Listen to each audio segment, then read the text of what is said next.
السلام علیکم، افتخار ٹاکس میں خوش آمدید۔ میں ہوں ڈاکٹر افتخار۔ محترم ناظرین، مونکی پاکس نے ساری دنیا اور خصوصاً پاکستان میں خطرے کی ایک گھنٹی بجا دی ہے، کیونکہ WHO نے اعلان کیا ہے کہ دنیا بھر میں مونکی پاکس، جسے اب ایم پاکس کا نام دیا گیا ہے، اس کی وبا پھوٹنے کا شدید خطرہ موجود ہے۔ کیونکہ ایم پاکس جو پہلے سے وسطی اور مغربی افریقی ممالک کو خاص طور پہ کانگو میں پایا جاتا تھا، اس سال یعنی 2024 میں افریقہ کے 16 ممالک میں پھیل چکا ہے، جہاں پہ 14,000 کیسز آلریڈی رپورٹ ہو چکے ہیں، جن میں سے 524 افراد کی وفات ہو چکی ہے۔ اس کا مطلب ہے کہ مونکی پاکس میں مبتلا ہونے والا ہر 25واں آدمی اپنی جان سے ہاتھ دھو بیٹھتا ہے۔ اس سال زیادہ پریشانی کی بات یہ ہے کہ مونکی پاکس نے آلریڈی افریقہ سے باہر دیگر ممالک میں پھیلنا شروع کر دیا ہے۔ اگست کے وسط میں افریقہ سے باہر پہلا کیس جو ہے وہ سویڈن میں رپورٹ ہوا ہے، ایک ایسے شخص میں جس نے حال ہی میں افریقہ کا سفر اختیار کیا تھا، اور دوسرا کیس KP کے پاکستان سے رپورٹ ہوا ہے۔ ہماری رائے میں پاکستان میں ایم پاکس کے پھیلاؤ کا خطرہ خصوصاً شدید ہے۔ اس کی وجہ یہ ہے کہ حسب روایت ایک مرتبہ پھر حکومت کے ادارے اس سلسلے میں متضاد بیانات دے رہے ہیں۔ پہلے یہ اطلاع دی گئی کہ پاکستان میں رپورٹ ہونے والے ایم پاکس کے جو کیسز ہیں وہ 3 مسافروں میں دیکھے گئے ہیں، جو کہ UAE یعنی متحدہ عرب امارات سے آئے تھے۔ پھر بعد میں کہا گیا کہ نہیں یہ خبر غلط ہے، ایکچولی صرف ایک ہی کیس رپورٹ ہوا ہے ایم پاکس کا پاکستان میں، ایک ایسے شخص میں جو سعودی عرب سے آیا تھا۔ اب اس بارے میں بھی پریشان کن اطلاعات یہ آ رہی ہیں کہ ایم پاکس کا یہ کنفرمڈ کیس، جس نے پشاور کے ایک ہسپتال میں اپنا ٹیسٹ کروایا تھا، بعد ازاں غائب ہو گیا۔ جب پولیس اس کے گھر میں جو میدان میں پہنچی تو اس گھر پہ تالا لگا ہوا تھا۔ اس کے بعد پوچھتے پچھاتے جب اس کے آبائی گھر یعنی دیر میں پہنچے پولیس والے، تو وہاں پہ بھی اس کا کچھ اتا پتہ نہیں چل سکا۔ تو ابھی تک عام پبلک کو صحیح طریقے سے یہ معلوم نہیں ہے کہ آیا وہ شخص کسی مناسب سرکاری کوارنٹائن یعنی قرنطینہ کی فیسلٹی میں زیر علاج اور زیر نگرانی ہے، یا تمام ملک میں مونکی پاکس پھیلاتا پھر رہا ہے۔ اور ویسے بھی اس کے بعد اب دیگر کیسز بھی پاکستان میں رپورٹ ہو چکی ہیں۔ تو محترم ناظرین، بیماری کے پھیلاؤ کے اس خطرے کو مد نظر رکھتے ہوئے آج ہم آپ کو مونکی پاکس، جس کو اب ایم پاکس کا نام دیا گیا ہے، اس کے بارے میں چند اہم اور ضروری معلومات وہاں پہنچائیں گے۔ ناظرین، ایم پاکس سب سے پہلے 1958 میں کانگو میں بندروں میں دیکھا گیا تھا، یعنی مونکیز میں، اسی لیے اس وقت اس کو مونکی پاکس کا نام دیا گیا تھا۔ تب یہ خیال تھا کہ یہ بیماری سے بندروں میں اور چند دوسرے جانوروں تک ہی محدود رہتی ہے، لیکن 1970 میں کانگو میں ہی انسانوں میں ایم پاکس کا پہلا کیس رپورٹ ہو گیا، جس سے یہ ثابت ہو گیا کہ یہ بیماری صرف بندروں اور جانوروں میں نہیں بلکہ وہاں سے انسانوں میں بھی پھیل سکتی ہے۔ اس کے بعد انسانوں میں اس کے پھیلاؤ کے کئی چھوٹے موٹے واقعات جو ہے وہ ہوتے رہے، جہاں وبا انسانوں سے انسانوں میں پھیلی تھی۔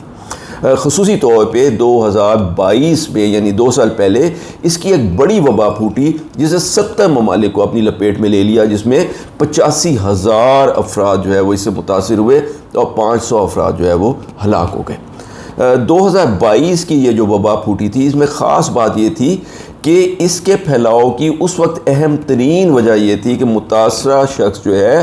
وہ کسی دوسرے شخص سے جب جنسی عمل یعنی سیکسول ریلیشن میں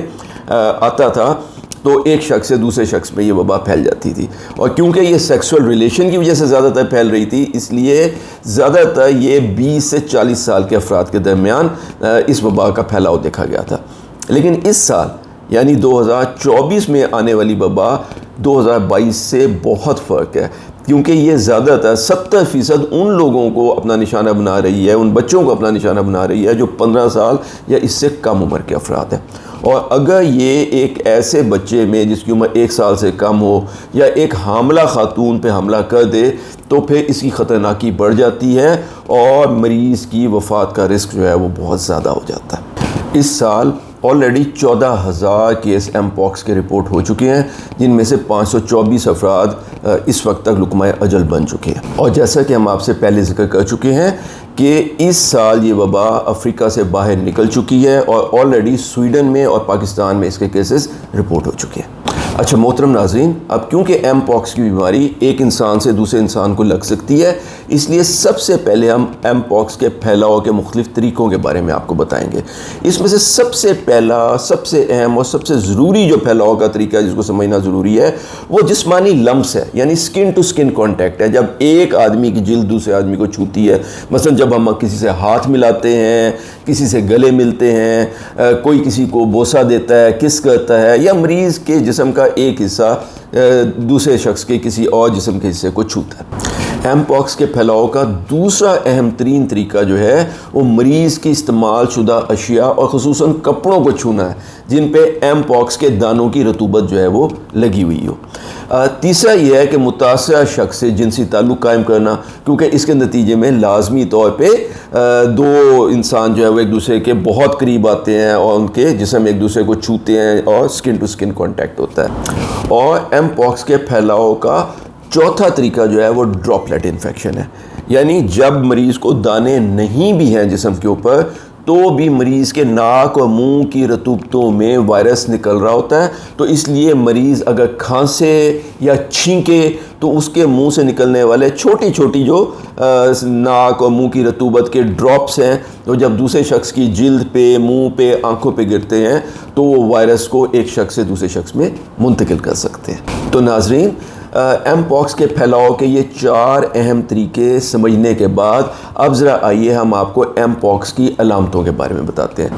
اچھا، اس سلسلے میں سمجھنے کی پہلی بات تو یہ ہے کہ جب کوئی شخص ایم پاکس کے کسی مریض سے اس بیماری کی چھوت لے لیتا ہے، یعنی اس کو یہ بیماری لگ جاتی ہے، تو اس شخص میں ایم پاکس کی علامات فوری طور پہ ظاہر نہیں ہوتی ہیں، بلکہ یہ علامات 5 سے 20 دن کے بعد ظاہر ہوتی ہے۔ اس ٹائم کو، جبکہ مریض کو بیماری تو لگ چکی ہے لیکن ابھی اس کو علامات نہیں آ رہی ہیں، انکیوبیشن پیریڈ کہتے ہیں۔ انکیوبیشن پیریڈ گزرنے کے بعد اب مریض کو ایم پاکس کی علامات آنا شروع ہو جاتی ہیں، اور دلچسپ بات یہ ہے کہ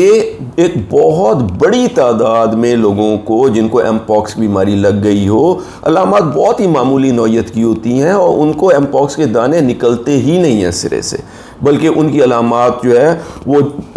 کچھ بخار، جسم میں درد، سردی لگنا اور فلو جیسی کیفیات تک ہی محدود ہوتی ہیں، اور کچھ دنوں کے بعد یہ صورتحال درست ہو جاتی ہے۔ لیکن یاد رہے کہ یہ جب فلو جیسی کیفیات شروع ہوتی ہیں اور مریض کا گلا خراب ہوتا ہے، چیسٹ میں ہلکی سی کنجسشن، اس کو چھینکیں، زکام جیسی کیفیت ہوتی ہے، اس درمیان اس کے ناک اور منہ میں سے وائرس نکل رہا ہوتا ہے، تو اس لیے اگر وہ کھانسے یا چھینکے گا تو وہ بیماری ایک بندے سے دوسرے بندے میں منتقل کر سکتا ہے، حالانکہ اس کو کوئی دانہ نہیں نکلا۔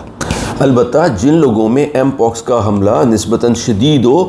ان مریضوں کے چہرے پہ، منہ پہ، چھاتی پہ، ہاتھوں پہ اور جینیٹیلیا یعنی پیشاب پخانے کی جگہ اور اس کے آس پاس کے علاقوں میں دانے نکلنے جو ہے وہ شروع ہو جاتے ہیں، اور اگر یہ دانے پیشاب اور پخانے کی جگہ اور اس کے آس پاس ہیں تو پھر مریض کو پیشاب کرتے ہوئے اور پخانہ کرتے ہوئے جلن اور تکلیف کا بھی کافی احساس ہوتا ہے۔ اچھا ناظرین، چکن پاکس اور میزل کے برعکس ایم پاکس میں کوئی ضروری نہیں ہے کہ مریض کے پورا جسم پہ دانے ہوں، یا جیسے میزل میں یعنی خسرہ میں پورا جسم دانوں سے بھر جاتا ہے۔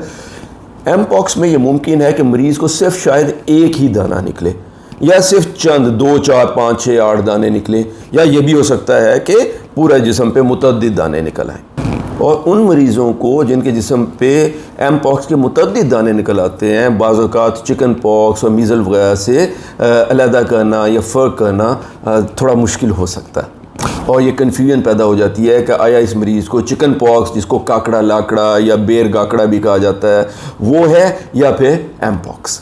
لیکن ناظرین، ایم پاکس کے دانوں میں 2 ایسی خاص باتیں ہیں جو اگر آپ کو معلوم ہو تو آپ آسانی کے ساتھ اس کو چکن پاکس اور خسرہ وغیرہ سے فرق کر سکتے ہیں۔ اس میں سب سے پہلی اور ضروری بات تو یہ ہے کہ ایم پاکس کے مریض میں جیسے ہی بخار، فلو، جسم میں درد وغیرہ کی علامات شروع ہوتی ہیں تو مریض کی گردن اور بغل اور جسم کے دوسرے حصوں میں جو غدودیں ہیں، یعنی جن کو لمف نوڈ کہتے ہیں، وہ بڑے ہونے شروع ہو جاتے ہیں۔ تو ان مریضوں کی گردن میں اور بغل میں لمف نوڈ یعنی بڑی غدودیں پیدا ہونی شروع ہو جاتی ہیں، جبکہ چکن پاکس اور میزل یعنی خسرہ میں ایسا نہیں ہوتا۔ اور دوسری بات یہ ہے کہ یہ جتنی پاکس والی بیماریاں یعنی دانے پیدا کرنے والی بیماریاں، جس میں چکن پاکس بھی شامل ہے اور ایم پاکس یعنی منکی پاکس بھی شامل ہے. اس میں دانے جو ہے وہ 5 سٹیجز میں سے گزرتے ہیں, یعنی یہ اپنی شکل تبدیل کرتے ہیں. سب سے پہلے یہ ہوتا ہے کہ مریض کو ایک سرخ رنگ کا چھوٹا سا دھبا, ایک یا متعدد دھبے جسم کے اوپر پیدا ہوتے ہیں, لیکن یہ بالکل فلیٹ ہوتے ہیں اور ہم ان کو میکیولز کہتے ہیں. تھوڑے ہی عرصے میں یہ میکیول بڑے ہو کے ابھرنا شروع ہو جاتے ہیں, یعنی جلد سے اونچے ہو جاتے ہیں, تو ہم ان کو پیپیول کہتے ہیں. تیسری سٹیج میں ان ابھرے ہوئے دانوں کے اندر پانی بھر جاتا ہے, تو ان کو ویزائکلز کہتے ہیں. اور اس کے بعد چوتھی سٹیج آتی ہے جس میں یہ ویزائکل جو ہوتے ہیں ان کے اندر جو صاف پانی ہوتا ہے وہ پیپ کی شکل یا پس کی شکل اختیار کر لیتا ہے, گاڑھا ہو جاتا ہے, مواد بن جاتا ہے, تو ہم ان کو پسٹیول کہتے ہیں. اور آخر میں وہ دانے جو ہے وہ مندمل ہو جاتے ہیں اور ان کے اوپر ایک کھرنڈ یعنی کہ اسکیب بن جاتا ہے. تو یہ 5 سٹیجز ہوتی ہیں جو کہ چکن پاکس, میزلز, ایم پاکس اور پرانے زمانے میں جب چیچک ہوتی تھی اس کے دانوں میں یہ 5 سٹیجز ہوتی تھی کہ سب سے پہلے فلیٹ دانے بنتے ہیں میکیول, پھر وہ ابھر آتے ہیں پیپیول, پھر ان کے اندر پانی آ جاتا ہے ویزائکلز, پھر ان کے اندر پس آ جاتی ہے پسٹیول, اور آخر کار ان کے اوپر کھرنڈ بن جاتا ہے یعنی کہ اسکیب. تو چکن پاکس میں, میزلز میں کئی کھیپیں نکلتی ہیں, یعنی ایک کے بعد دانوں کی نئی لہر, نئی فصل پیدا ہوتی ہے. تو کسی ایک ٹائم پہ چکن پاکس یا میزل کے مریض کے جسم کے اوپر دیکھیں تو متعدد دانے ہوئیں گے. ان میں سے کوئی میکیول ہوں گے, کوئی پیپیول ہوں گے, کوئی پسٹیول ہوں گے, کوئی جو ہے ویزائکل ہوں گے, اور کئیوں کے کھرنڈ بنے ہوں گے, کیونکہ مختلف فصلیں جو ہے نا مختلف ٹائم پہ پک کے تیار ہو رہی ہوتی ہیں. مونکی پاکس میں ایسا نہیں ہوتا. مونکی پاکس میں صرف ایک ہی کھیپ نکلتی ہے, اس لیے 1, 2, 5 یا متعدد جتنے بھی دانے مریض کے جسم کے اوپر ہیں وہ سارے یا تو میکیول ہوں گے, یا سارے پیپیول ہوں گے, یا سارے ویزائکلز ہوں گے, یا سارے پسٹیول کی سٹیج میں ہوں گے, یا ساروں کے اوپر اسکیب یا چھلکے بن گئے ہوں گے. تو اس لیے چکن پاکس کے برعکس ایم پاکس کے تمام دانے ایک ہی عمر کے ہوتے ہیں. تو یہ 2 بڑے اہم فرق ہے کہ ایم پاکس میں ایک تو لمف گلینڈز جو ہے گردن میں اور بغل میں بننا شروع ہو جاتے ہیں, اور دوسری بات یہ ہے کہ ایم پاکس کے تمام دانے ایک ہی عمر کے ہوتے ہیں, جبکہ چکن پاکس میں مختلف کھیپ کے دانے مختلف عمروں کے ہوتے ہیں جو بیک وقت جسم پہ پائے جاتے ہیں. اور برائے کرم اس بات کو نوٹ کیجئے کہ ایم پاکس کا ایک مریض فلو کی علامات ظاہر ہونے سے لے کے دانے نکلنے کے دوران اینڈ اس وقت تک جب تک کہ وہ دانے مکمل طور پہ ٹھیک ہو کے ان کے کھرنڈ گر نہ جائیں دوسروں کے لیے خطرہ ہے, اور اپنی بیماری دوسرے شخص میں منتقل کر سکتا ہے. اور یہ بات بھی یاد رہے کہ اگر کسی شخص کی جلد کے اوپر, جسم کے اوپر کوئی زخم ہے, یا اس کو کوئی جلدی بیماری لاحق ہے, خصوصاً اگر اس کو ایگزیما ہے ہاتھ وغیرہ پہ, تو اس بات کا زیادہ اندیشہ ہے کہ اگر ایم پاکس کی رطوبت وہاں پہ لگ جائے تو وہ آسانی سے اس شخص کو ایم پاکس بیماری میں مبتلا کر دے گی, کیونکہ اس زخم اور اس کریک کے نتیجے میں وائرس اس کے جسم کے اندر رسائی حاصل کر لیتے ہیں. اچھا ناظرین, اب ایم پاکس کی پھیلاؤ کے طریقے کو سمجھنے اور اس کی علامات کو سننے کے بعد اب ہم آپ سے ذکر کرتے ہیں کہ اس سے بچاؤ اور اس کے علاج کا کیا طریقہ ہے. اب بدقسمتی سے اس سال یعنی 2024 میں جو ایم پاکس آیا ہے اس کے بچاؤ کی ابھی تک کوئی ویکسین دستیاب نہیں ہے, اور اطلاع یہ ہے کہ ایک مؤثر ویکسین کی دستیابی میں ابھی کم از کم 6 ماہ دیر ہے. اور دوسری بات یہ ہے کہ وائرس کے خلاف استعمال ہونے والی ایک بہت ہی مؤثر دوائی ٹیکوویری میٹ جو ہے اس کے بارے میں بہت امیدیں تھیں کہ یہ ایم پاکس کے علاج میں بہت مؤثر ثابت ہوگی, لیکن بدقسمتی سے WHO نے اس کے اوپر جو ایک بہت بڑی ریسرچ اسٹڈی کنڈکٹ کی ہے اس میں اس دوائی کے نتائج بہت ہی مایوس کن ثابت ہوئے ہیں. چنانچہ آسان الفاظ میں ہم آپ کو یہ کہہ سکتے ہیں کہ اب تک 2024 میں ایم پاکس سے بچاؤ کی نہ تو ابھی تک کوئی مؤثر ویکسین دستیاب ہے, اور نہ ہی ایک دفعہ اگر کسی کو ایم پاکس ہو جائے تو اس کا کوئی شافی علاج ہے. اس لیے ایم پاکس سے بچاؤ کی حفاظتی تدابیر اختیار کرنا ہی اسے بچنے کا واحد راستہ ہے. تو آئیے ہم آپ کو بتاتے ہیں کہ ایم پاکس سے بچا کیسے جا سکتا ہے, یعنی اس کے خلاف کیا حفاظتی تدابیر لینا ضروری ہے. تو سب سے پہلی اور سب سے ضروری حفاظتی تدبیر تو یہ ہے کہ ایم پاکس سے متاثرہ شخص یا مشکوک شخص جس کے بارے میں آپ کو شبہ ہے کہ اس کو ایم پاکس ہو سکتا ہے, اسے ہاتھ ملانے, گلے ملنے یا کوئی بھی جسمانی تعلق رکھنے سے پرہیز کیا جائے. اچھا, دوسری بات یہ ہے کہ جیسے ہم نے پہلے آپ سے ذکر کیا تھا کہ بہت سارے ایم پاکس کے مریض ایسے ہوتے ہیں جن کو دانے نکلتے ہی نہیں ہیں، لیکن ان کو ایک فلو کی قسم کی علامات آ رہی ہوتی ہیں. تو ایک شخص جس کو فلو کی علامات ہوں وہ چھینک کے، کھانس کے بھی ڈراپلیٹ انفیکشن کے ذریعے یہ مرض آگے جو ہے وہ پروپوگیٹ کر سکتا ہے، بڑھا سکتا ہے، پھیلا سکتا ہے. تو اس لیے مہربانی فرما کے ان دنوں میں جب کہ یہ اس وبا کا پھیلاؤ کا امکان موجود ہے، ماسک پہنیں، ٹھیک ہے، اور ایک دوسرے سے 1 میٹر کا فاصلہ جو ہے وہ رکھنے کی کوشش کریں، اور بہت ہجوم والی جگہوں پہ بلا ضرورت مت جائیں. تیسری بات یہ ہے کہ مریض کے استعمال میں آنے والی اشیاء اور خاص طور پہ اس کے کپڑے جو ہے وہ وائرس کے پھیلاؤ کا ایک اہم ذریعہ ہے، کیونکہ اس کے اوپر اس کے دانوں کی رطوبت جو ہے وہ لگی ہوتی ہے. اس لیے تمام متاثرہ سطحوں کو، مثال کے طور پہ مریض کے بیڈ کو، اس کی کرسی، ٹیبل وغیرہ جس کو اس نے ہاتھ لگایا ہو، اس کو الکوہل والے ڈس انفیکٹنٹ سے جو ہے نا بار بار صاف کیا جائے، اور مریض کے کپڑوں کو الگ سے اچھی طرح گرم پانی میں کپڑے دھونے والے پاؤڈر سے اچھی طرح دھویا جائے اور دھوپ میں سکھایا جائے. چوتھی بات یہ ہے کہ وہ لوگ جن کو مریض کا خیال رکھنے کے لیے مریض کے نزدیک آنے کی ضرورت ہے، مثال کے طور پہ جب مریض ہسپتال میں داخل ہے یا اگر اس کا گھر پہ بھی علاج ہو رہا ہے، تو گھر کے 1 یا 2 وہ افراد جو کہ مریض کی دیکھ بھال کے لیے انہوں نے ڈیوٹی سنبھالی ہوئی ہے، تو ان کو چاہیے کہ وہ مریض کے قریب آتے ہوئے، اس کے کمرے میں جاتے ہوئے ماسک، گلوز، گاؤنز پہنے اور اپنی آنکھوں کو بھی گوگلز لگا کے بچائیں.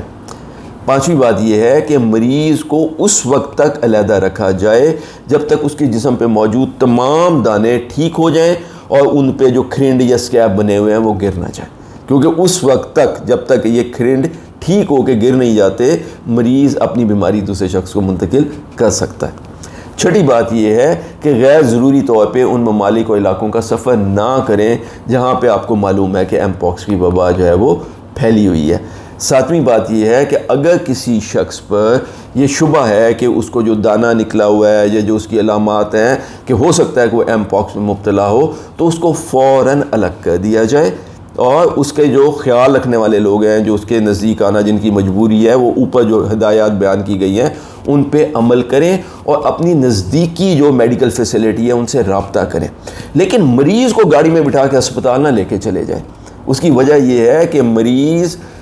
جب تک ڈاکٹر صاحب کے پاس پہنچے گا اس وقت کئی لوگوں سے کانٹیکٹ میں آ جائے گا. اسپتال میں عموماً بہت رش ہوتا ہے اور کئی لوگوں میں بیماری پھیلا دے گا. بلکہ اگر مریض کی حالت زیادہ خراب نہیں ہے، اور اکثر یہ لوگ شروع میں سٹیبل ہوتے ہیں، لیکن آپ کو شبہ ہو گیا ہے کہ آپ کے دفتر میں یا آپ کے گھر میں یا آپ کے علاقے یا محلے میں یہ شخص جو ہے اس کو ایم پاکس ہونے کا امکان ہے اور اس میں اس قسم کی علامات ہیں، تو اس کو گھر پہ ہی علیحدہ کر دیں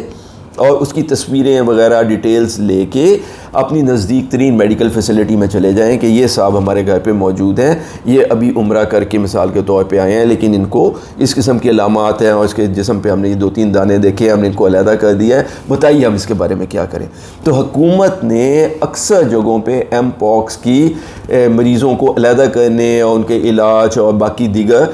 جو رہنمائی ہے اس کے لیے سینٹرز قائم کیے ہوئے ہیں. تو ہسپتال کا عملہ آپ کو گائیڈ کرے گا کہ اس مریض کو آیا گھر پہ ہی رکھ کے کچھ حفاظت کرنے کی ضرورت ہے یا کسی خاص فیسلٹی میں لے کے جانے کی ضرورت ہے. تو میں دوبارہ آپ سے کہوں گا کہ برائے کرم ایسے مریض کو اگر وہ سٹیبل ہیں، اور اکثر یہ مریض سٹیبل ہوتے ہیں، تو کسی ڈاکٹر صاحب کے کلینک ہسپتال میں ڈائریکٹ لے کے مت جائیے، بلکہ خود جا کے ڈاکٹر صاحب سے اس کے بارے میں رہنمائی لے لیں. ہماری دعا ہے کہ اللہ آپ کو اور آپ کے پیاروں کو اپنے حفظ و امان میں رکھے. اگر آپ کو ہماری آج کی یہ ویڈیو پسند آئی ہو تو اس کو لائک ضرور کیجئے، اور لائک کے ساتھ ساتھ اس کو براہ کرم شیئر ضرور کیجئے، کیونکہ آپ کے شیئر کرنے سے امید ہے کہ انشاءاللہ بہت سارے لوگ اس کے بارے میں یہ آگاہی حاصل کر سکیں گے، اور ہو سکتا ہے کہ ہمارا کسی کی زندگی بچانے میں ایک حصہ ہو جائے، اس صدقہ جاریہ میں آپ کا بھی حصہ ہو جائے. ہمارے چینل افتخار ٹاکس کو سبسکرائب کر لیں اور بیل آئیکن ضرور دبائیے گا، کیونکہ ہم ہر اتوار کو آپ کے لیے کسی نہ کسی اہم ہیلتھ ریلیٹڈ ٹاپک کے اوپر اسی طریقے سے بہت ہی آسان الفاظ میں ایک ویڈیو جو ہے وہ اپلوڈ کرتے ہیں. اپنے آس پاس کے لوگوں کا بہت خیال رکھا کریں. اللہ ہم سب کا حامی و ناصر ہو. السلام علیکم ورحمۃ اللہ وبرکاتہ.